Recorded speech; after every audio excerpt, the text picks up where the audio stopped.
Les amis, le Barça a remporté le Classico hier soir, Super Coupe d'Espagne, malgré un bon Vinicius. C'est bien Rafinha et les Catalans qui sont passés par-dessus. Victoire 3-2. On va y revenir, ça a été un match absolument dingue. J'espère que vous êtes en pleine forme pour lancer en ce lundi une nouvelle semaine. On ira faire également un tour du côté de l'Italie et de l'Angleterre, mais c'est bien avec la presse catalane qu'on va ouvrir bien plus que des champions pour Sport. Et le capitaine Araujo, la une du Mundo Deportivo, il était de retour et il brandit ce trophée. Regardez Marca et As avec un seul nom à la une. Monsieur Rafinha, il est ici avec ses lunettes, il est ici avec son trophée de MVP. Il a été le super héros, page intérieure de Marca. Ça a été un gros match d'ailleurs entre le Barça et le Real Madrid. Il est le roi des classiques. Regardez notamment pourquoi. Il est rentré dans ce cercle très fermé des meilleurs buteurs catalans contre l'ennemi juré en tête de gondole. Messi, 26 buts inscrits sous le maillot catalan contre le Real Madrid.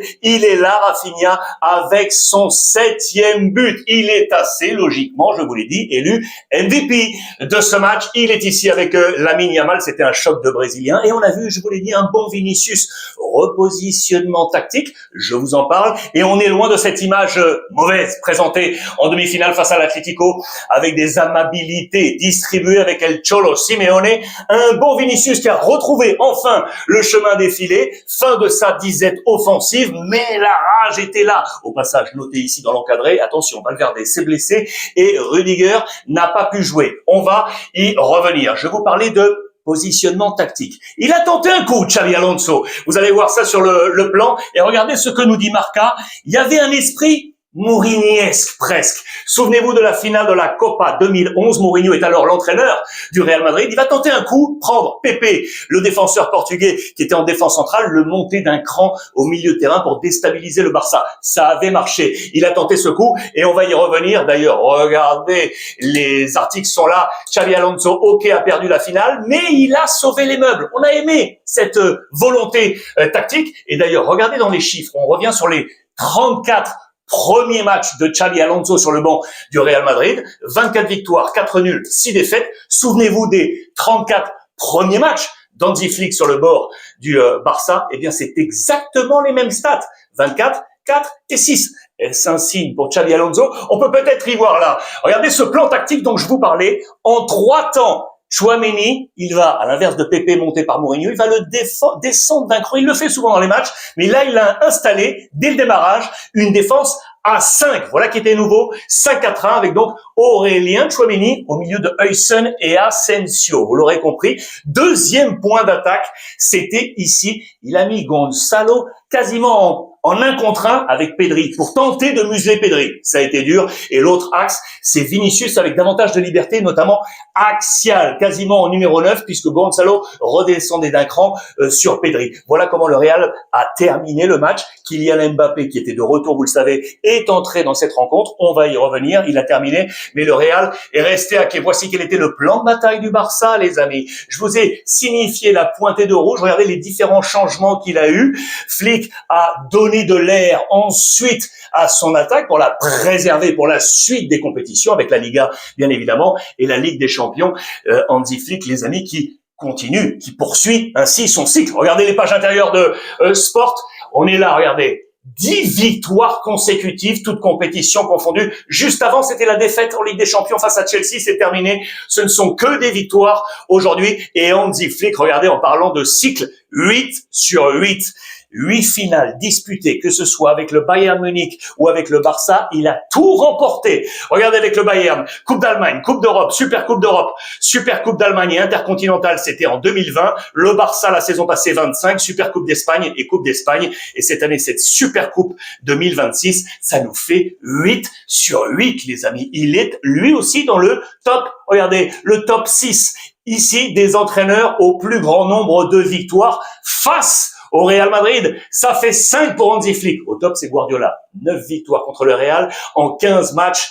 Et puis Cruyff juste derrière, Terry Venables. Il est là, Hansi Flick. Il a adoré ce match car il a vaincu Madrid avec son style et notamment la défense très très haute. Vous le savez, ça c'est le signe d'Hansi Flick. Regardez du côté de Xabi Alonso.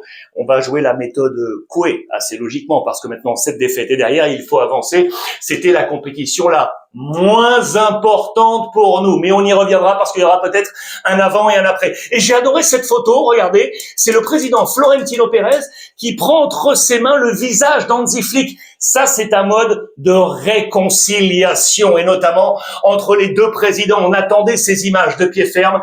Joan Laporta avec le président de la Fédération espagnole, plus Florentino Pérez. C'était très attendu. Pourquoi? Parce que vous savez que l'affaire Negreira, ces dernières semaines, a fait que les deux parties, c'était vraiment en frontal. Ceux qui étaient associés pour la Super League, et on attendait de revoir ce moment. Eh bien, on s'est retrouvé. Voici. Et puis là, je voulais vous montrer ça parce que je vous parlais de Kylian Mbappé tout à l'heure. Attention, parce que Mbappé, après avoir reçu sa médaille de finaliste, était pas très content de voir ses coéquipiers attendre éventuellement le Barça pour applaudir le champion. Lui, avec des gestes assez significatifs, semblait vouloir rentrer au vestiaire, mécontentement. Et regardez même la presse catalane qui parle de boycott de la part de Kylian Mbappé. Bref, la déception était là, grande pour le Français. Araujo, je vous l'ai dit, était de retour et a donc brandi ce trophée, l'international uruguayen. À noter un autre international, le Polonais Lewandowski, qu'on n'attendait pas titulaire. Finalement, oui, de la part d'Hansi Flick. Et il a marqué 12 buts en 18 matchs contre le Real Madrid. 12 sur 18, c'est pas mal quand même. 5 en 5 matchs avec le Borussia Dortmund. Un but, c'était un péno en 3 matchs avec le Bayern Munich. Et maintenant, avec le Barça, ça fait 6 buts en 10 matchs. Lewandowski contre le Real Madrid, il adore ça. Vous l'aurez compris d'ailleurs, regardez au passage les notes, Marca et Sport. Regardez celle du Barça ici avec la meilleure pour Rafinha.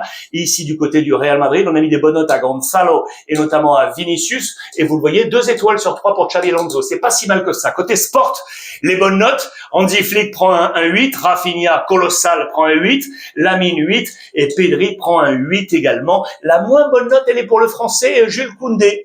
Il a eu quelques difficultés, voilà, sur son côté, et on y reviendra, bien évidemment, mais la victoire est là pour le FC Barcelone. En parlant de buteurs et de notes, je vous ouvre une parenthèse. Vous le savez, Hendrik, Real Madrid, il est parti à Lyon, vous le savez également. Regardez les pages intérieures de l'équipe. Hier, il faisait ses grands débuts. Match de Coupe de France sous le maillot lyonnais face à Lille. Eh bien, Lyon s'est imposé avec un but de Hendrik, les amis, oui, le but de la victoire avec une passe de monsieur Corentin Tolisso, les débuts ultra réussis pour le joueur prêté par le Real Madrid. Il prend l'une des meilleures notes de l'Olympique Lyonnais, vous le voyez, avec un 7 pour Tolisso et un 7 pour Hendrik. Il y a un très bon 8 pour Moreira qui avait ouvert la marque pour le premier but de l'Olympique Lyonnais, égalisation lilloise et donc but de la victoire pour Hendrik. Conclusion, les amis, les seigneurs du désert sont bien les joueurs du président Laporta, le Barça, 16e Supercoupe pour les Catalans, plus 3, vous le voyez, dans l'historique sur le Real Madrid. Petite anecdote au passage, regardez avec quoi a joué le Barça et ce maillot là qui va devenir collector. Derrière, là, juste derrière, dans le cou, 3 chiffres. 14, 58, 77. Allusion, les amis, au grand classico de 2005 où le Barça a été allé s'imposer à Madrid 3-0. 1, 2, 3, c'est les minutes des buts inscrits par les Catalans. Et ressouvenez-vous, Samuel Eto'o, 14e minute, et un doublé de Ronaldinho à la 58e et à la 77e. Voilà le bon coup joué par Laporta, ce maillot qui va vraiment devenir collector. Dernier plus côté Barça avant de filer en Angleterre et en Italie. Regardez le marché des transferts. Je vous rappelle que Christensen est touché. On lui a proposé éventuellement une prolongation. Ça, c'est plutôt un bon signe pour lui. 5 mois déposés d'absence auprès de la Ligue. Et donc, le Barça va pouvoir utiliser 80% de son salaire pour les éventuels recrues. Je vous rappelle que Cancelo est arrivé, ça y est, à Barcelone, la signature annoncée. Puis regardez, on nous dit que un autre défenseur central serait tapis dans l'ombre. Tottenham, les amis, Mickey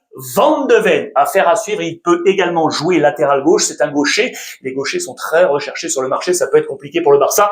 Mais affaire à suivre, c'est un nom qui a circulé sur ces dernières 48 heures. Et puis pendant que le Barça et le Real jouaient cette finale de Supercoupe, en Espagne on jouait.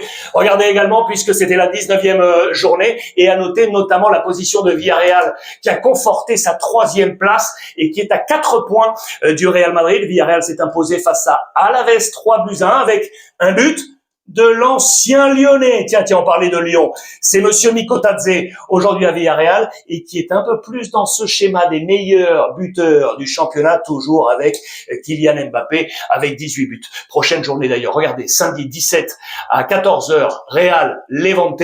Villarreal sera sur la pelouse du Betis Séville à 21h, et le lendemain, dimanche 21h, Real Sociedad Barça. En parlant de tableau, je vous montre rapidement l'Italie. Il y a eu un choc énorme entre l'Inter et le Napoli, 2 buts partout, doublé de McTominay et un super Çalhanoğlu. À noter Nkunku qui, heureusement, à la 90e minute, sauve le point du match nul. Pour Max Allegri et l'AC Milan, conclusion, le classement est là, et ce match nul fait que, attention, Milan est à, regardez, oui, 3 points, le Napoli est ici. La zone des 10 premiers, c'est Rome qui fait la bonne opération en montant juste au-dessus et en se plaçant dans la zone Ligue des Champions juste devant la Juventus. Et puis je vous emmène en Angleterre pour vous montrer ça. Changement d'entraîneur à Manchester United, même combat. Fletcher, vous le savez, qui est ici en intérim depuis le départ d'Amorim. Élimination face à Brighton. 3e tour de FA Cup. Vous le voyez, regardez Fernandez, la détresse. Qui, notamment, a marqué côté Brighton? Danny Welbeck, les amis, 35 ans, ancien de Manchester United, qui a joué ainsi un mauvais coup à son ancien club. À noter que Arsenal est passé avec notamment Martinelli, c'était face à Portsmouth, 4 buts à 1. Et à noter, attention, blessure ici de Connor Bradley, Liverpool, out vraisemblablement pour tout le reste de la saison. Ça, c'est une très mauvaise nouvelle. Et puis en parlant de mauvaises nouvelles, les amis, c'est arrivé ce matin. Nous avons appris la disparition de Roland Courbis. Il y a quelques jours, Jean-Louis Gasset, vous le savez, nous quittait. Ils étaient copains. Roland Courbis s'est éteint, les amis. 2026, 1953, un grand bonhomme également du football français. On vient de l'apprendre, vraiment, on vient de l'apprendre à l'instant. J'adresse toutes mes condoléances, bien évidemment, à toute sa famille et à ses proches. Un visage et une image pour vous rappeler d'autant qu'il faut absolument bouffer cette vie à pleines dents et profiter des vôtres, les amis. Je vous embrasse très très fort. Passez une belle journée et on lance cette semaine ensemble. Profitez.